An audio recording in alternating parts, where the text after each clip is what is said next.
संबंध। पूर्व श्लोकों में देही की निर्विकारता का जो वर्णन हुआ है, आगे के 22वें श्लोक में उसी का दृष्टांत रूप से वर्णन करते हैं।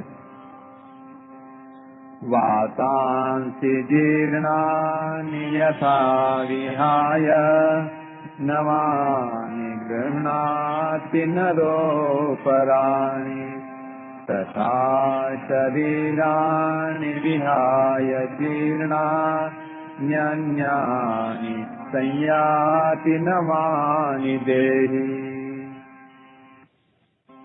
मनुष्य जैसे पुराने कपड़ों को छोड़कर दूसरे नए कपड़े धारण कर लेता है, ऐसे ही देही पुराने शरीरों को छोड़कर दूसरे नए शरीरों में चला जाता है। व्याख्या। वासांसि जीर्णानि यथा विहाय नवानि गृह्णाति नरोपराणि तथा शरीराणि विहाय जीर्णान्यन्यानि संयाति नवानि देहि।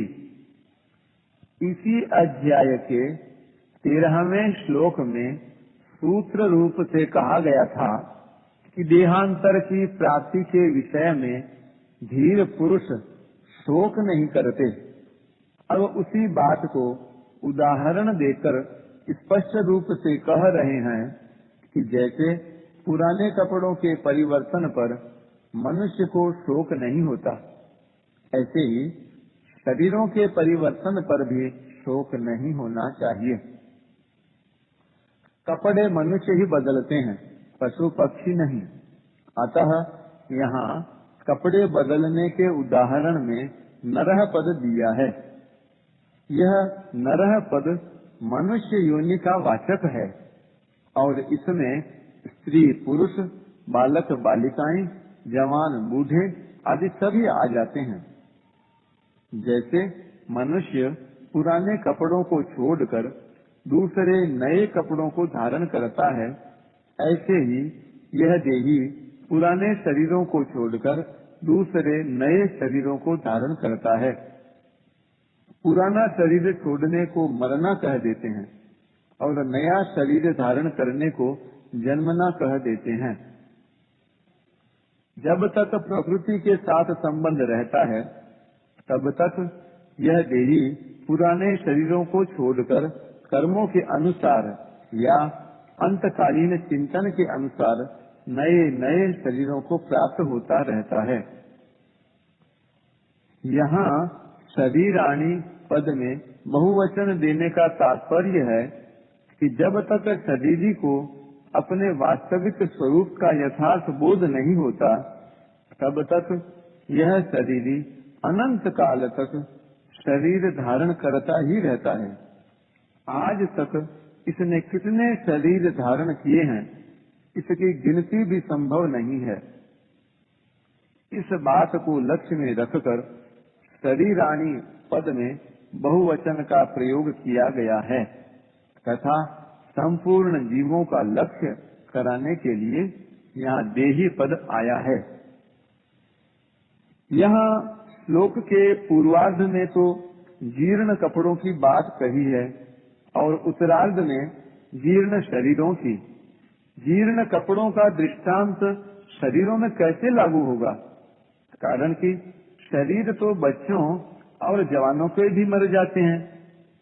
केवल बूढ़ों के जीर्ण शरीर मर जाते हों, यह बात तो है नहीं। इसका उत्तर यह है कि शरीर तो आयु समाप्त होने पर ही मरता है और आयु समाप्त होना ही शरीर का जीर्ण होना है। टिप्पणी। विवेक विचार पूर्वक देखा जाए तो आयु प्रतिक्षण समाप्त हो रही है, अर्थात शरीर प्रतिक्षण जीर्ण हो रहा है, प्रतिक्षण मर रहा है। यह एक क्षण भी स्थिर नहीं है। जैसे जवान होने से बालकपन मर जाता है, तो वास्तव में वह बालकपन निरंतर मरता ही रहा है, परंतु उधर दृष्टि न होने से प्रतिक्षण होने वाली मौत की तरफ ख्याल नहीं जाता। यही वास्तव में बेहोशी है। शरीर चाहे बच्चों का हो चाहे जवानों का हो चाहे वृद्धों का हो, आयु समाप्त होने पर वे सभी जीर्ण ही कहलाएंगे। इस श्लोक में भगवान ने यथा और तथा पद देकर कहा है कि जैसे मनुष्य पुराने कपड़ों को छोड़कर नए कपड़े धारण कर लेता है, वैसे ही यह देही पुराने शरीरों को छोड़कर नए शरीरों में चला जाता है। यहाँ एक शंका होती है, जैसे कुमार, युवा और वृद्ध अवस्थाएं अपने आप होती हैं, वैसे ही देहांतर की प्राप्ति अपने आप होती है। यहाँ तो यथा और तथा घट जाते हैं, अर्थात जैसे और वैसे घट जाते हैं, परंतु इस श्लोक में पुराने कपड़ों को छोड़ने में और नए कपड़े धारण करने में तो मनुष्य की स्वतंत्रता है, पर पुराने शरीरों को छोड़ने में और नए शरीर धारण करने में देही की स्वतंत्रता नहीं है। इसलिए यहाँ यथा और तथा कैसे घटेंगे? इसका समाधान है कि यहाँ भगवान का तात्पर्य स्वतंत्रता परतंत्रता की बात कहने में नहीं है, प्रत्युत शरीर के वियोग से होने वाले शोक को मिटाने में है। जैसे पुराने कपड़ों को छोड़कर नए कपड़े धारण करने पर भी धारण करने वाला मनुष्य वही रहता है, वैसे ही पुराने शरीरों को छोड़कर नए शरीरों में चले जाने पर भी देही ज्यों का त्यों निर्लिप्त रूप से रहता है। अतः शोक करने की कोई बात है ही नहीं। इस दृष्टि से यह दृष्टांत ठीक ही है। दूसरी शंका यह होती है कि पुराने कपड़े छोड़ने में और नए कपड़े धारण करने में तो सुख होता है, पर पुराने शरीर छोड़ने में और नए शरीर धारण करने में दुख होता है। अतः यहाँ यथा और तथा कैसे घटेंगे? इसका समाधान यह है कि शरीरों के मरने का जो दुख होता है वह मरने से नहीं होता, प्रत्युत जीने की इच्छा से होता है। मैं जीता रहूं, ऐसी जीने की इच्छा भीतर में रहती है और मरना पड़ता है, तब दुख होता है।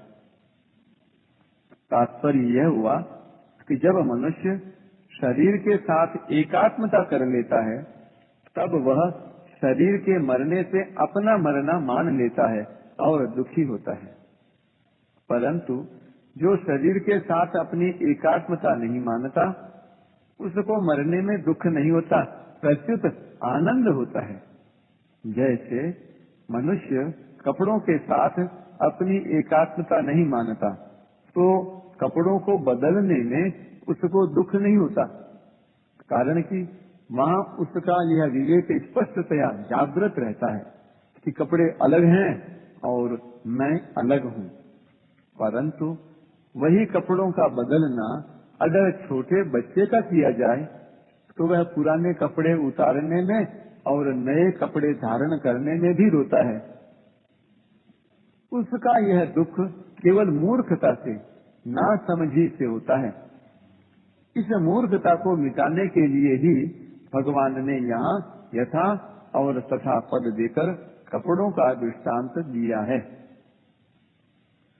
यहाँ भगवान ने कपड़ों के धारण करने में तो गृहणाति धारण करता है क्रिया दी, पर शरीरों के धारण करने में संयाति यानी जाता है यह क्रिया दी।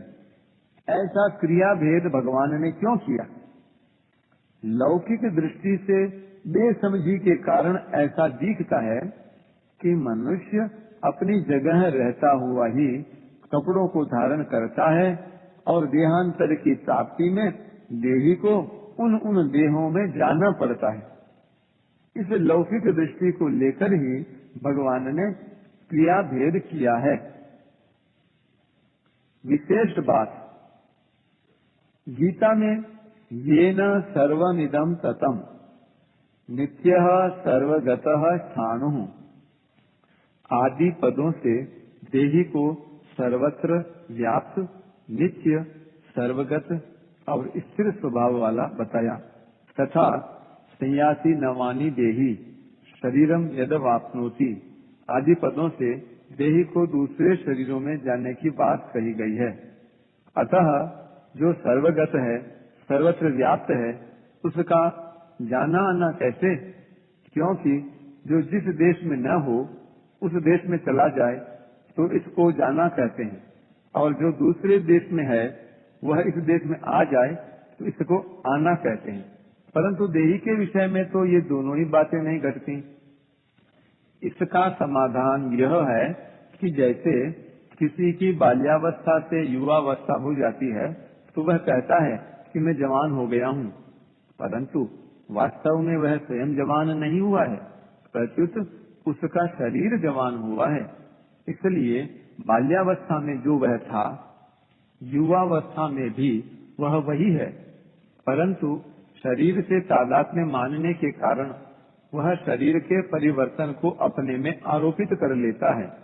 ऐसे ही आना जाना वास्तव में शरीर का धर्म है, पर शरीर के साथ तादात्म्य होने से वह अपने में आना जाना मान लेता है। अतः वास्तव में देही का कहीं भी आना जाना नहीं होता, केवल शरीरों के तादात्म्य के कारण उसका आना जाना प्रतीत होता है। अब यह प्रश्न होता है कि अनादि काल से जो जन्म मरण चला आ रहा है उसमें कारण क्या है?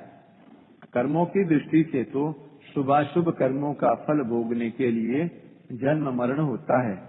ज्ञान की दृष्टि से अज्ञान के कारण जन्म मरण होता है, और भक्ति की दृष्टि से भगवान की विमुखता के कारण जन्म मरण होता है। इन तीनों में भी मुख्य कारण है कि भगवान ने जीव को जो स्वतंत्रता दी है उसका दुरुपयोग करने से ही जन्म मरण हो रहा है। अब वह जन्म मरण मिटे कैसे? मिली हुई स्वतंत्रता का सदुपयोग करने से जन्म मरण मिट जाएगा।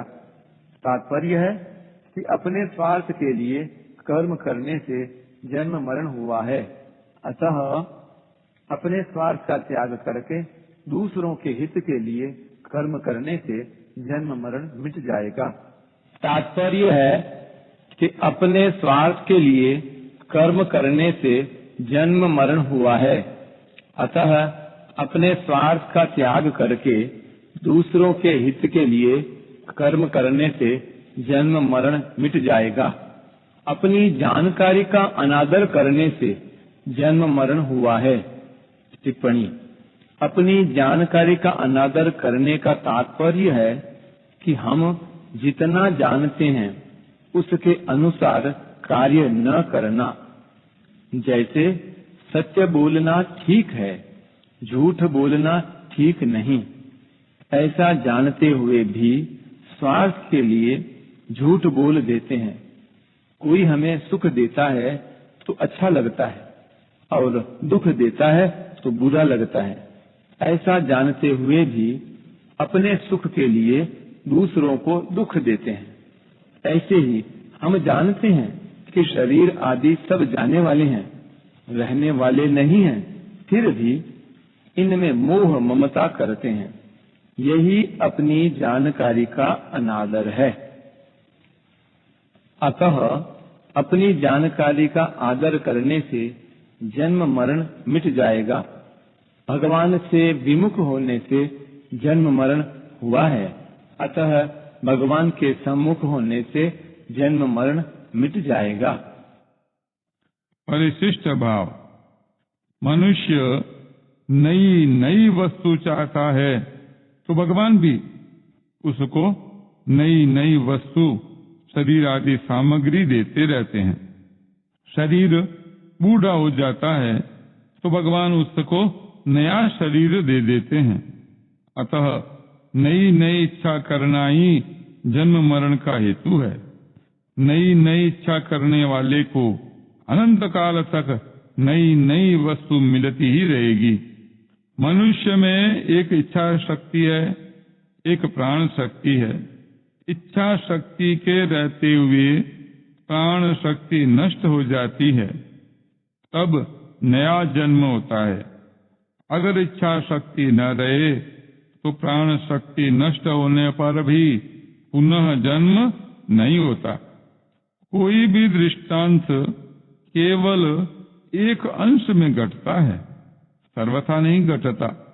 यहाँ पुराने कपड़े छोड़कर नए कपड़े बदलने का दृष्टांत केवल इस अंश में है कि जैसे आदमी अनेक कपड़े बदलने पर भी एक ही रहता है, ऐसे ही स्वयं अनेक योनियों में अनेक शरीर धारण करने पर भी एक ही रहता है, वही का वही रहता है। जैसे पुराने कपड़ों को छोड़ने से हम मर नहीं जाते और नए कपड़े धारण करने से हम पैदा नहीं हो जाते, ऐसे ही पुराने शरीर को छोड़ने से हम मर नहीं जाते और नया शरीर धारण करने से हम पैदा नहीं हो जाते। तात्पर्य है कि शरीर मरता है, हम नहीं मरते। अगर हम मर जाएं तो फिर पाप पुण्य का फल कौन भोगेगा? अन्य योनियों में कौन जाएगा? बंधन किसका होगा? मुक्त कौन होगा?